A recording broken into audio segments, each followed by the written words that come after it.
কোটা সংস্কারের দাবিতে শিক্ষার্থীদের আন্দোলন সারা দেশে ছড়িয়ে পড়েছে। সরকারি বেসরকারি বিশ্ববিদ্যালয়ের শিক্ষার্থীরা এক হয়ে অবরোধ, সমাবেশ এবং বিক্ষোভ মিছিল করছে।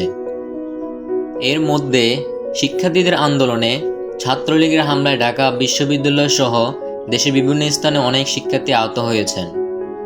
এমন পরিস্থিতিতে শিক্ষার্থীদের জন্য মন কাঁদছে জাতীয় টিকেট দলের পেসার শরীফুল ইসলামের। আজ সামাজিক যোগাযোগ মাধ্যম ফেসবুকে দেওয়া এক সংক্ষিপ্ত স্ট্যাটাসে এই টিকেটার লিখেছেন, আমি একজন টিকেটার হয়েও একজন ছাত্র। আমি চাই না আর কোনো ছাত্রছাত্রীর রক্ত ঝরুক। একইভাবে ঢাকা বিশ্ববিদ্যালয়ের শিক্ষার্থীদের উপর হামলার নিন্দা জানিয়েছেন জাতীয় দলের তারকা টিকেটার তাওহিদ হৃদয়।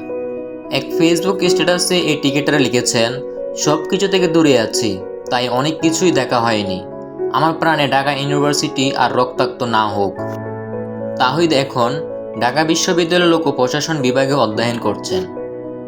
উল্লেখ্য, শিক্ষার্থীদের উপর হামলার প্রতিবাদে সারা দেশে বিক্ষোভ মিছিল ও গণজামায়াতের ঘোষণা দেয় বৈষম্য বিরোধী ছাত্র আন্দোলন। সেই ঘোষণা অনুযায়ী সারা দেশে বিভিন্ন জায়গায় সড়ক ও রেলপথ অবরোধ করেছেন আন্দোলনকারী শিক্ষার্থীরা।